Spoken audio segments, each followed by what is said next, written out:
ओम शांति। ओम शांति। आज की तारीख है 28 अप्रैल 2023। साकार महावाक्य। बाबा कहते, मीठे बच्चे, इस कलयुगी दुनिया का सुख कागविष्टा के समान है। ये दुनिया अब गई की गई, इसलिए इससे लगाव नहीं रखना है, आसक्ति निकाल देनी है। इस कलयुगी दुनिया का सुख कागविष्टा के समान है। ये दुनिया अब गई की गई, इसलिए इससे लगाव नहीं रखना है, आसक्ति निकाल देनी है। आज का प्रश्न, किन बच्चों की दिल इस पुरानी दुनिया से नहीं लग सकती है? किन बच्चों की दिल इस पुरानी दुनिया से नहीं लग सकती है?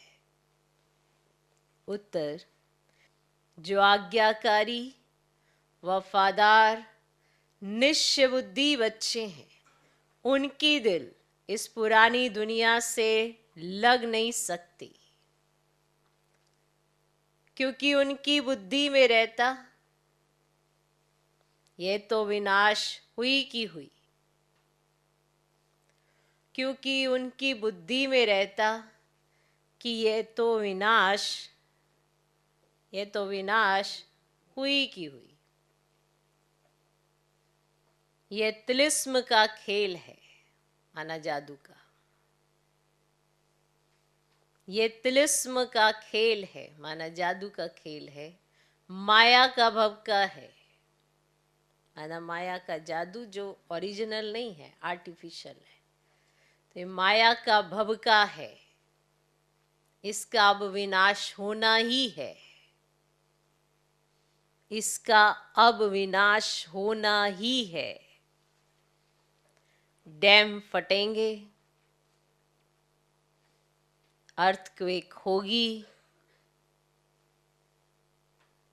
सागर धरनी को हप करेगा।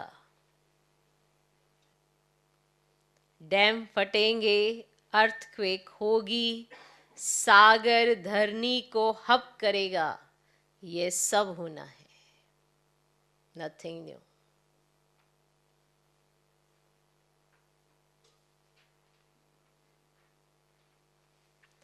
ये सब होना है, nothing new.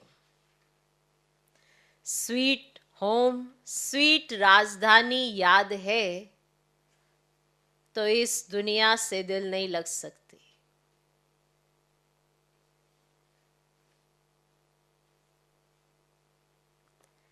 Sweet home, sweet राजधानी याद है तो इस दुनिया से दिल नहीं लग सकती।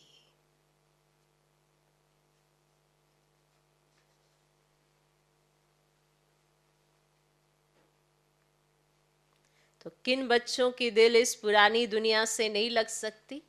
उत्तर, जो आज्ञाकारी, वफादार, निश्चय बुद्धि बच्चे हैं, उनकी दिल इस पुरानी दुनिया से लग नहीं सकती, क्योंकि उनकी बुद्धि में रहता यह तो विनाश हुई की हुई।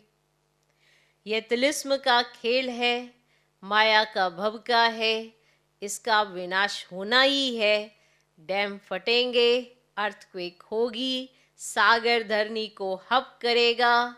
ये सब होना है, nothing new. Sweet home, sweet राजधानी याद है तो इस दुनिया से दिल नहीं लग सकती।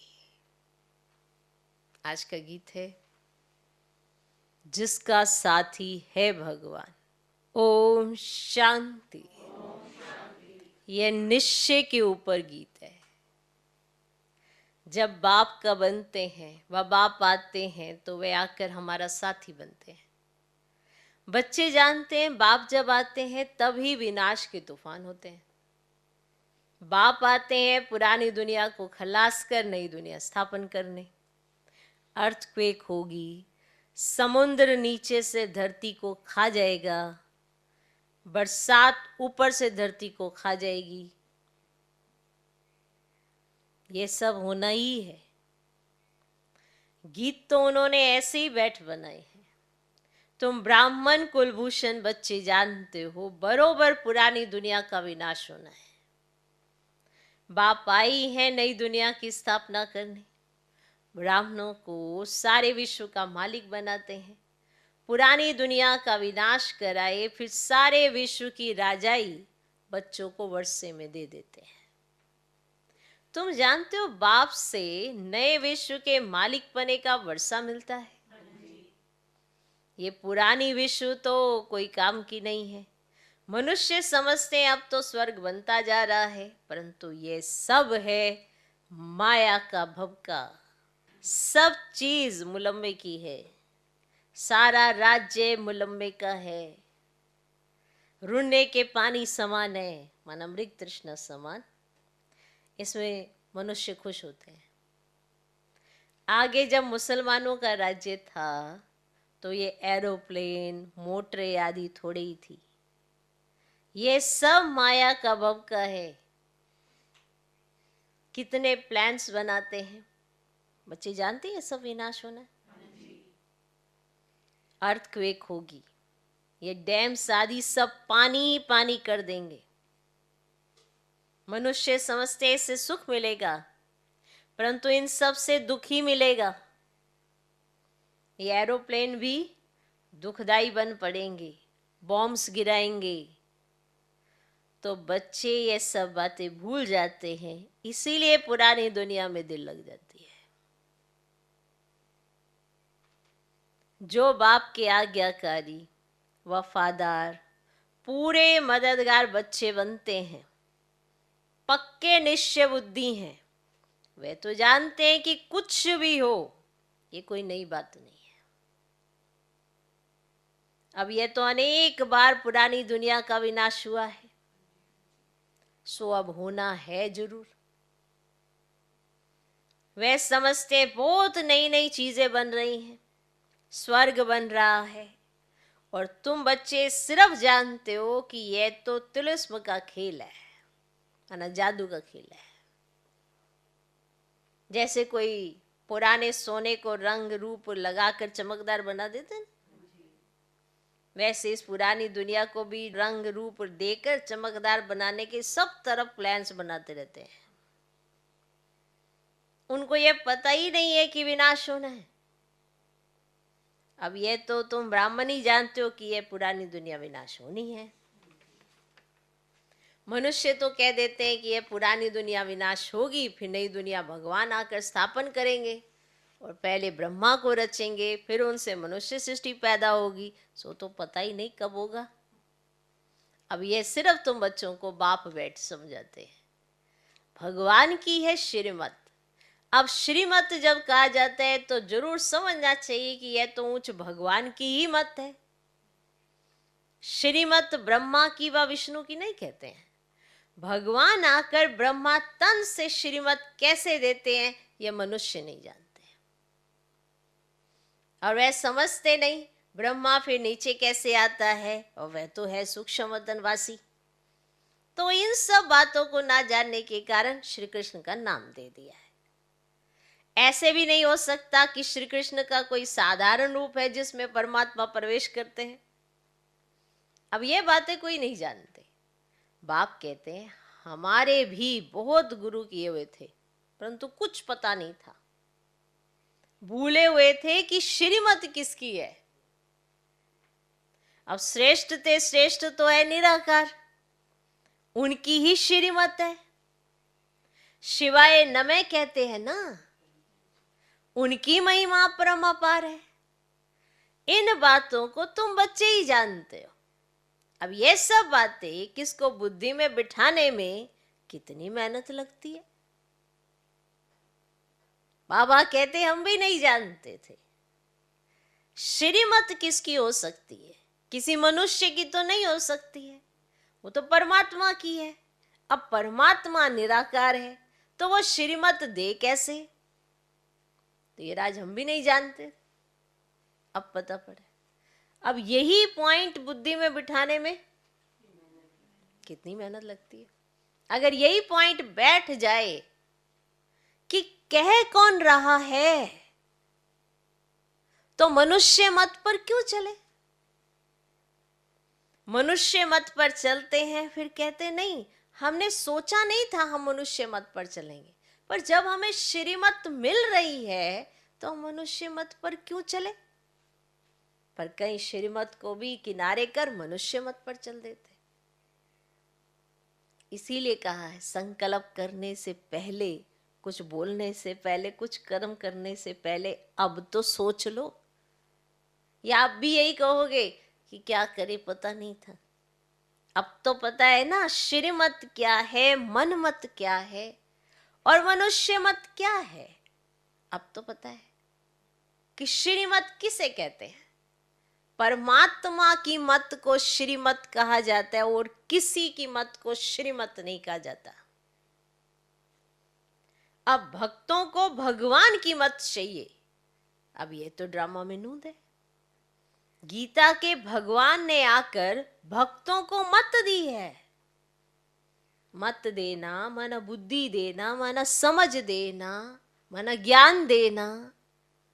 समझने की जरूरत है ना। अपनी मत तो चल नहीं रही। मनुष्य मत पर चलकर क्या हाल किया वो भी सामने है। अब चाहिए हमें श्रीमत, और श्रीमत परमात्मा के सिवाय कोई दे नहीं सकता। तो भक्तों का उद्धार कैसे हो। भक्त फिर कह देते हैं भगवान सर्वव्यापी है। भक्त ही भगवान है तो बताओ उन्हों का क्या हाल होगा।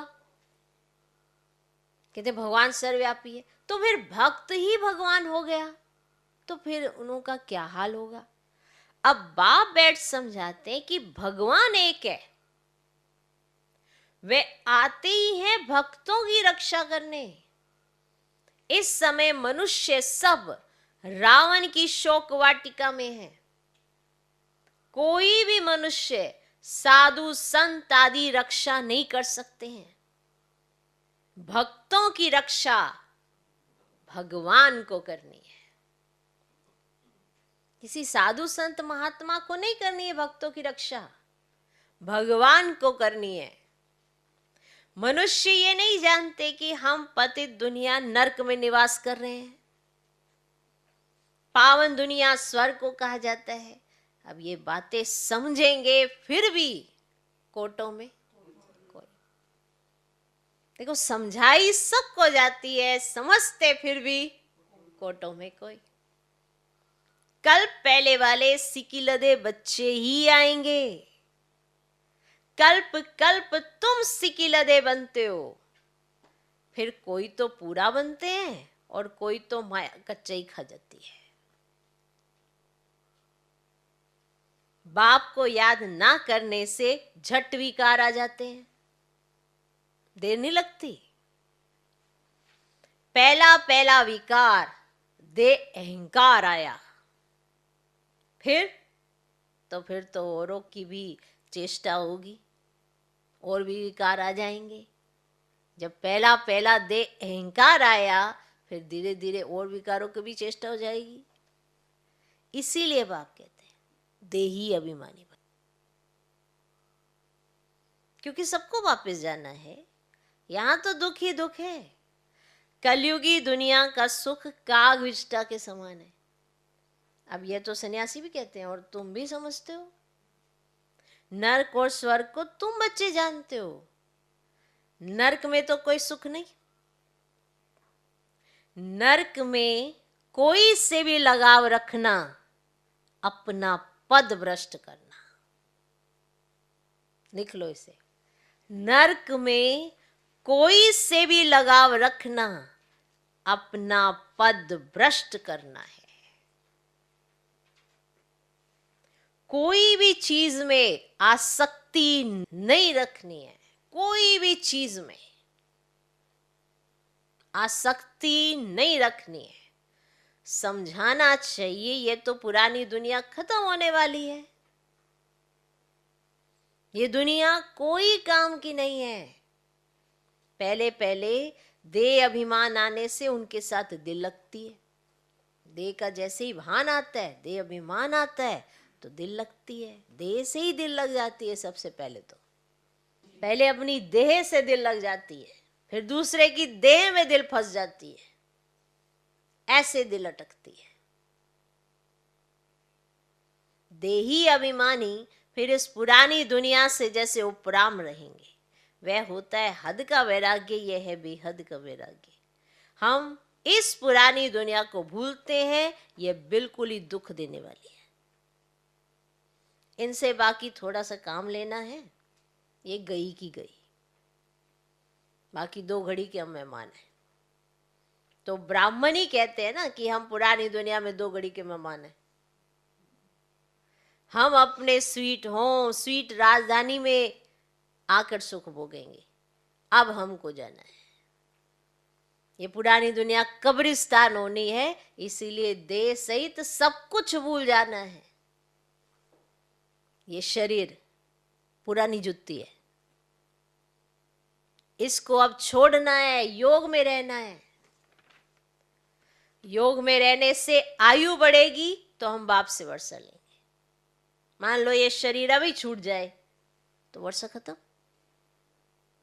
स्टॉप लग गया, पुरुषार्थ नहीं होगा, याद भी नहीं होगी, और फिर प्रोसेस चलेगा।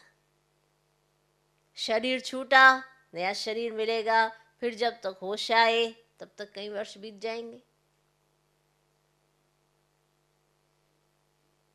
कौन सा कर्म, परमान, कौन सी प्रारब्ध कैसे मिलेगी, क्या होगा, पता नहीं।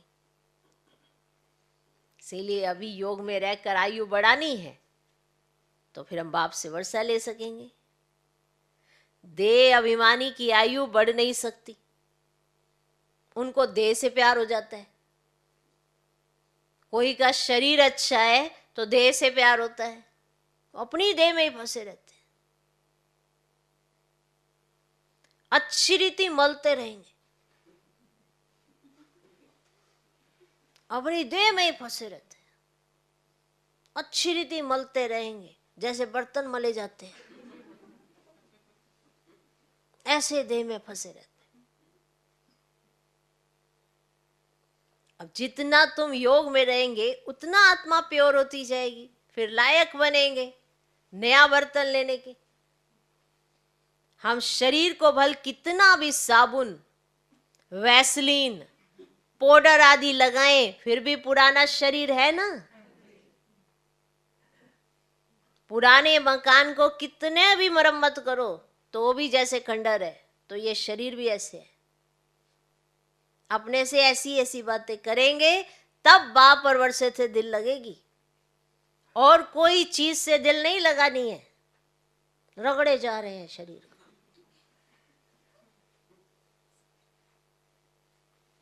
साबुन, वैसलीन, पाउडर सब लगा रहे हैं। तो ऐसे ऐसे अपने आप से बातें करनी है, इस देह से कैसे न्यारा होना है। तो मैं आत्मा हूँ, बाप के पास जाने वाली हूँ, तो बाप को याद करने से फायदा होता रहता है, आयु बढ़ती रहती है। आत्मा समझती है मैं योग बल से प्योर होती जाती हूँ, ये मेरा शरीर कोई काम का नहीं है। बस सन्यासी पवित्र रहते हैं, परंतु शरीर तो फिर भी पतित है ना। यहाँ कोई का भी शरीर शुद्ध नहीं हो सकता, वहाँ शरीर विष से नहीं बनता। ये बातें तुम बच्चे ही जानते हो। अगर स्वर्ग में भी विकारों से ही पैदाइश होती तो फिर उनको निर्विकारी क्यों कहते, और वहां तो आत्मा और शरीर दोनों पवित्र होते हैं। तुम जानते हो इस समय 5 तत्व भी आयरन एज्ड हैं, तो शरीर भी ऐसे मिलते हैं। बीमारी आदि हो जाती है, वहां कभी शरीर बीमार हो ना सके। कहाँ कभी शरीर बीमार नहीं होगा। तो यहाँ कहीं बीमारी लगती है ना तो सीधा बाबा से पूछे क्यों लगती है, क्यों लगी बीमारी। शरीर ऐसे हैं। अब जैसे किसी की इम्यूनिटी कमजोर होती है तो वो सबसे ज्यादा बीमार होते हैं, उन्हें झट कोई वायरस या कुछ भी ऐसा होगा वो झट पकड़ लेगा। क्यों? क्योंकि उनकी इम्यूनिटी कमजोर है। तो शरीर ऐसे ही है। आज तो तमो प्रधानता के कारण हालत देखो कैसी हो गई है। इसीलिए पूछा था है कोई यहाँ पे स्वस्थ? सबको बीमारी लगी हुई है, कोई ना कोई बीमारी है ही है। किसी को तन की अगर ज्यादा बड़ी नहीं भी होगी तो मन की होगी, पर बीमार तो कोई ना कोई है ही। अगर वो मन मना भव नहीं है तो मन भी बीमार है, और जिसका मन बीमार है उसका तन जास्ती बीमार है। कई बार मन इतना अच्छा होता है ना तो तन की बीमारी को ऐसे लेट्स गो करते रहते हैं, अरे कुछ नहीं है ठीक हो जाएगा, अरे कुछ नहीं है ठीक हो जाएगा। कहीं उसी को पकड़ के बैठे रहते, क्यों नहीं ठीक हो रहा, क्यों नहीं ठीक हो रहा। अरे कोई ऐसे पर्टिकुलर बीमारी तो नहीं है ना, छोटी मोटी चलती रहती है। अब उसको आपने कैसे लिया है ये आपकी स्थिति पर निर्भर करता है ना। हाँ, बाकी बीमारियों के तो नाम सुने ही हैं आपने, शुगर है, थायराइड, बाकी और भी बहुत सारी बड़ी बड़ी बीमारियां हैं, बड़े बड़े टाइटल हैं। हिसाब किताब है ना। शरीर के साथ आत्मा का माना कर्म भोग किस तरह का है। कर्म भोग आता सबके पास है, ऐसा नहीं कि कलयुग वालों के पास ही आता है, आप ब्राह्मणों के पास नहीं आता, आता सेम टू सेम है, पर हैंडल करने की विधि अलग है। आप योग से हैंडल करते हो, वो भोग के हैंडल करते हैं, जिसमें वो रोने लग जाते हैं। अगर हल्का सा भी किसी को बुखार होता है, कलयुग में ऐसे भी मनुष्य देखे हैं कि वो रोने लग जाते हैं, उनको रोना आता है। क्यों? क्योंकि वो अपने आप को ऐसे देखना ही नहीं चाहते, उनको लगता क्यों हो गया, फिर वो रोने लग देंगे झट। किसी का हल्का सा पेट में रोने लग जाएंगे, पेट का दर्द और आंखों में आंसू। तो ये क्यों होता है? कमजोरी है ना, आत्मा कमजोर है ना। अब हमको तो बाबा से शक्ति मिल रही है तो हम बड़ी बड़ी बीमारियां भी ऐसे योग से हल करने की कोशिश करते हैं। ऐसा नहीं कि हमारे को कुछ सिद्धि मिल जाती है कि हाँ भाई तुमको कोई बीमारी नहीं लगेगी, ऐसा नहीं है। शरीर है ना, तो शरीर के साथ तो ऐसा होगा। अब कोरोना आया तो ऐसे क्या ब्राह्मण बच गए? उनको नहीं लगा कोरोना, सबके पास आया, किसके पास टिक गया, किसी को ले गया, किसी का कुछ हुआ, किसी का कैसा हिसाब किताब हुआ। तो वो सबका शरीर के साथ आत्मा का अपना अपना हिसाब किताब है। वो कैसे हैंडल करती है वो उसकी स्थिति के ऊपर निर्भर करता है। जैसे आत्मा शरीर को कैसे हैंडल करती है, ऐसे शरीर में हमारे जो ऑर्गन्स हैं वो इम्यूनिटी हमारी कैसी है तो वो हैंडल करते हैं। अंदर के ऑर्गन्स क्या चल रहे हैं, किस तरह की मशीनरी है, आपको तो पता भी नहीं है। फिर टेस्ट होते हैं, फिर टेस्ट मशीन पे चढ़ाया जाता है, देखें अंदर के पार्ट्स में किस में गड़बड़ है। महसूस तो आत्मा ही करती है ना कि कौन सा पार्ट गड़बड़ चल रहा है, कुछ तो गड़बड़ हो रही है। लेकिन जाना फिर भी डॉक्टर के पास पड़ता है, और वो डॉक्टर भी कोई ऐसे अंतर्यामी नहीं है, वो भी टेस्ट मशीन होती है उसके ऊपर चढ़ा देता है, कहता है अच्छा ये फॉल्ट है तुम्हें, तो फिर वो उसकी दवाई देता है, उसकी मरम्मत करता है या कुछ भी करता है, तो रिकवरी होती है, फिर उसके वो हैंडल करते हैं। तो ये शरीर के साथ चलता आ रहा है। क्यों? क्योंकि आत्मा इस समय आयरन एज में है तो शरीर भी आयरन एज में है। तो आत्मा अगर पावन होने का पुरुषार्थ कर रही है, लेकिन शरीर तमो प्रधान है ना, तो बीमारी चलती रहती है। तो ये सब समझने की बातें हैं। वहाँ तुम्हारे शरीर भी नए बनते हैं, सत्व प्रधान प्रकृति बन जाती है, वहाँ ये दवाइयाँ आदि कुछ नहीं होती। यहाँ तो उठते ही पहले दवाई शुरू होती है, वहाँ ऐसे नहीं। यहाँ पहले ये याद रखना पड़ता है आज सारे दिन में कितनी दवाइयाँ खानी है। और कई अगर दवाइयों से अगर फेडअप हो गए तो वे बीमारी से भी फेडअप हो जाएंगे। इसीलिए बाबा ने कहा ये दवाइयाँ तुम्हारे ड्राई फ्रूट है, फल समझ के खाओ। क्यों? क्योंकि अभी शरीर को जरूरत है। तो ये दवाइयाँ वहाँ नहीं होती है, शरीर चमकता रहता है, वहाँ पे से रगड़ना नहीं पड़ता, शरीर चमकता रहता है, काया कंचन समान बन जाती है। अभी तो लोहे की है। वंडर है ना काया कैसे बदलती है। कोई पॉलिश तो नहीं की जाती है, हाँ? क्योंकि वहां पे कोई पॉलिश तो नहीं की जाती है, काया एकदम कंचन समान हो जाती है, उसको गोल्डन एज कहा जाता है। सोने के शरीर तो नहीं होते हैं कि ऐसे माना गोल्डन गोल्डन शरीर। लक्ष्मी नारायण को पारसनाथ नहीं कहते हैं, उन्हों के शरीर देखो कितने सतो प्रधान है, उन्हों की कितनी महिमा है। अभी तो ये तत्व भी तमो प्रधान है, विश्व से शरीर पैदा होता है, और वहां है योग बल की बात। स्वर्ग में जरूर वाइसलेस बच्चे होंगे, काम महाशत्रु वहां होता ही नहीं है। तो बाप कहते हैं ये काम तुमको आदि मध्य अंत दुख देने वाला है। उनको कहा ही जाता है संपूर्ण निर्विकारी दुनिया, और इसको संपूर्ण विकारी दुनिया कहा जाता है। हर एक के अंदर ये 5 भूत है, 5 भूतों पर विजय तब पाते जब सर्वशक्तिमान बाप से योग लगाते हो, तब इन 5 भूतों पर विजय पाते हो। कोई ये सोचे कि मैं तो जीत पा ली, मुझे योग लगाने की जरूरत ही क्या है? 5 भूत अभी भी अंदर है। 5 भूतों पर विजय तब पाते जब सर्वशक्तिमान बाप से योग लगाते हो, जिस योग बल से तुम विश्व के मालिक बनते हो। तो तुम हो इनकॉग्निटो शिव शक्ति सेना। सेना शिव बाबा से योग लगाकर शक्ति ले रही है। वह सर्वशक्तिमान बाप है ही स्वर्ग की राजधानी स्थापन करने वाला गॉड फादर। वे आते ही हैं तुमको स्वर्ग का मालिक बनाने। अभी तुम स्वर्ग के लायक नहीं हो, मैं कल्प कल्प आकर तुम बच्चों को स्वर्ग की राजधानी में राज्य करने के लायक बनाता हूं। अभी लायक नहीं हो, मैं बनाता हूं, ये बात याद रखनी है।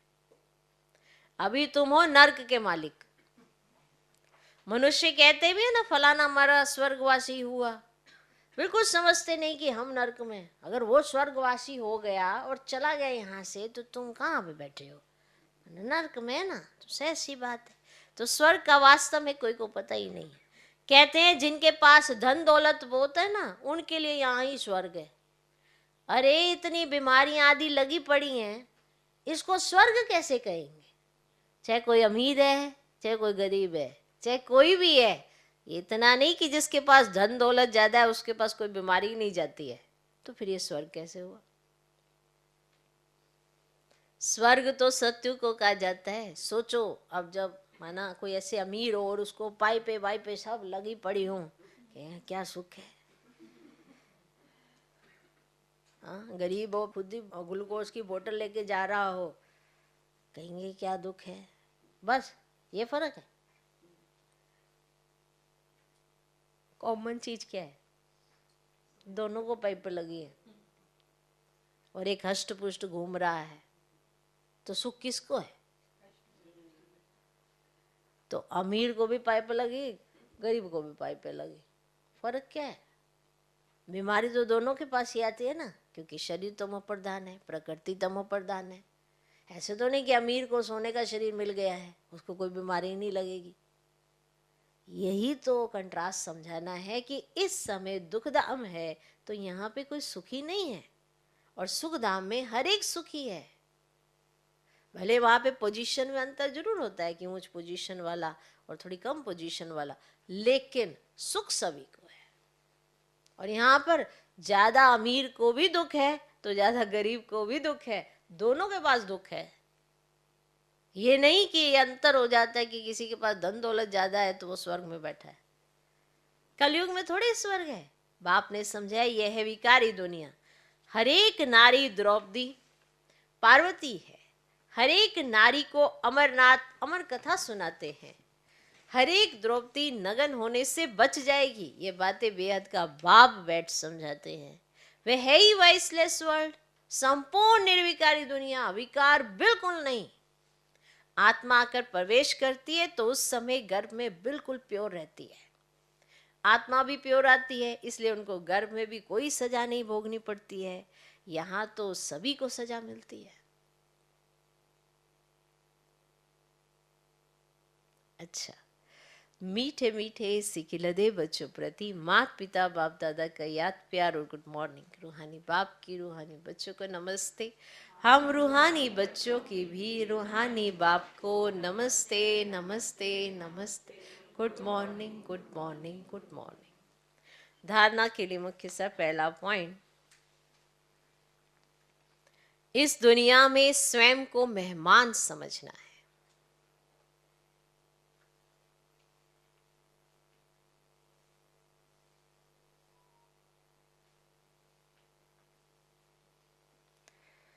इस दुनिया में स्वयं को मेहमान समझना है।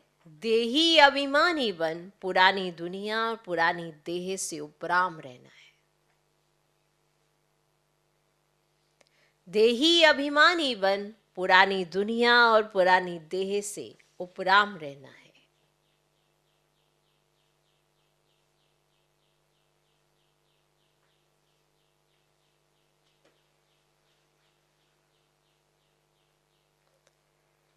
दूसरा पॉइंट, योग से आत्मा और शरीर दोनों को पावन बनाना है।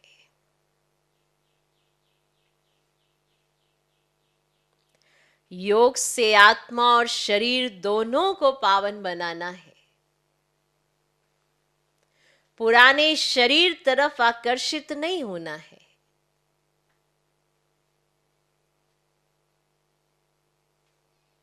इससे लगाव नहीं रखना है।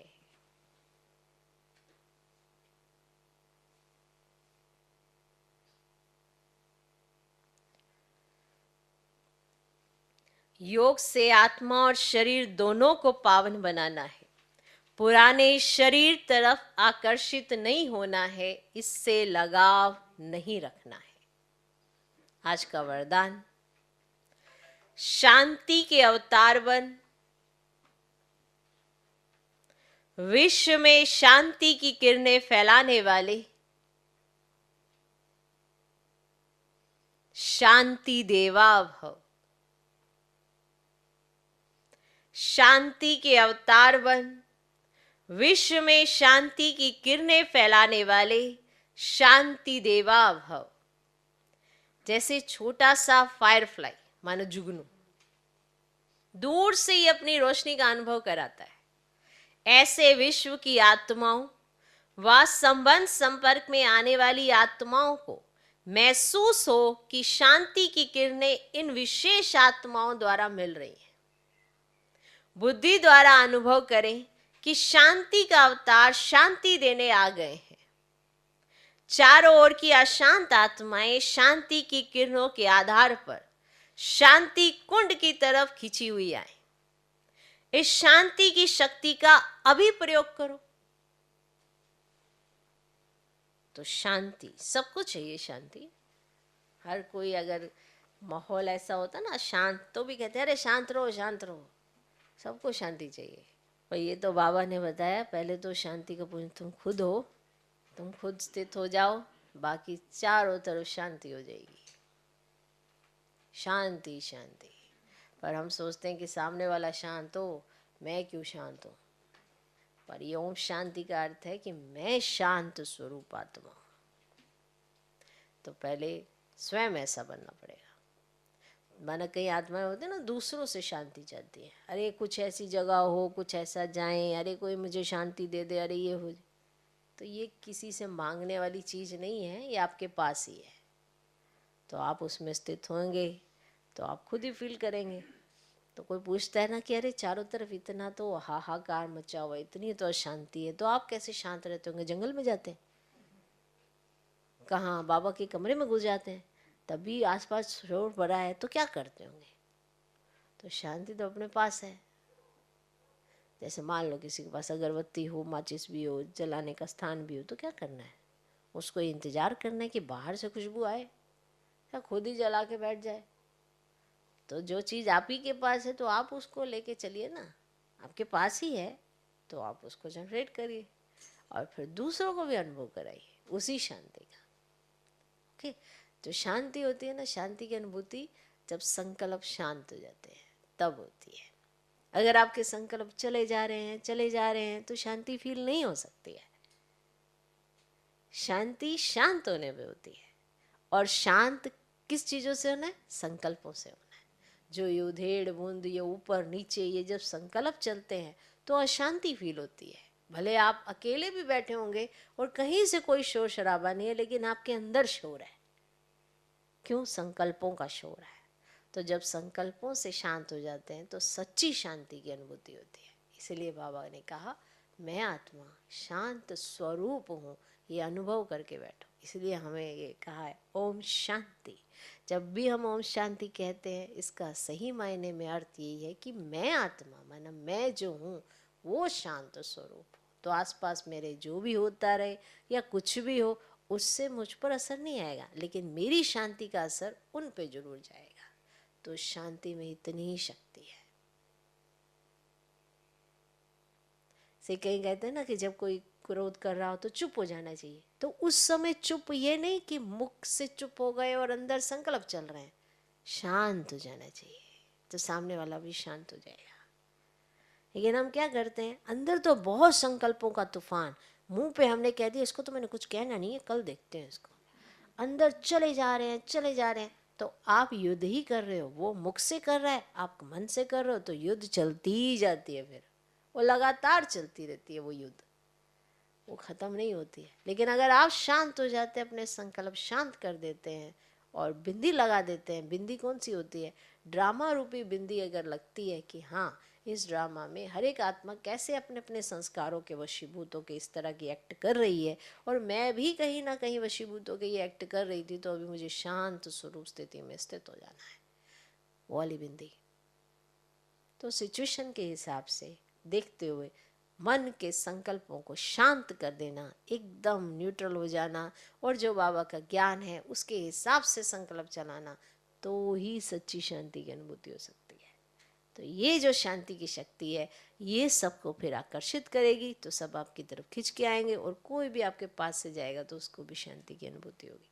तो ये ड्रिल कोई उसी सेकंड करने की नहीं है, ये निरंतर चलती रहनी चाहिए। इसीलिए जो भी आपके संबंध में आए, संपर्क में आए, कोई भी मिले आपको, तो उसको ये शांति की अनुभूति होनी चाहिए।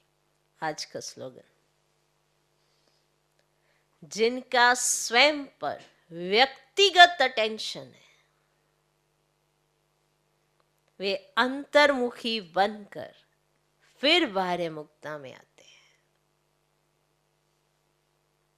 जिनका स्वयं पर व्यक्तिगत अटेंशन है, माना अपने ऊपर जो ध्यान रखते हैं, हम क्या बोल रहे हैं, हम क्या सोच रहे हैं, हम क्या कर्म कर रहे हैं, इसका क्या प्रभाव है, हमें ये क्या करना चाहिए, क्या नहीं करना चाहिए, क्या हमें बोलना चाहिए, क्या हमें नहीं सोचना चाहिए, क्या हमें सोचना चाहिए, जिसका अपने ऊपर खुद के ऊपर ध्यान रहता है, इस बात पे कि मैं क्या सोच रहा हूँ, मैं क्या बोल रहा हूँ, मैं कौन सा कर्म कर दूंगा, इसका क्या असर होगा, जिसका अपने ऊपर इस तरह का टेंशन रहता है, वो अंतर्मुखता में जरूर होगा। नेचुरली जो अपने ऊपर अटेंशन रखेगा वो पहले सोचेगा फिर बोलेगा, तो पहले अंतर्मुखी जाएगा, बाबा के साथ बात करेगा, अंदर ही अंदर उस संकल्प का रिजल्ट भी देखेगा, फिर वो बाहर मुक्ता में आएगा। तो जिनका स्वयं पर व्यक्तिगत अटेंशन है, ध्यान देते हैं अपने ऊपर, वे अंतर्मुखी बनकर फिर बाहर मुक्ता में आते हैं। ओम शांति, ओम शांति।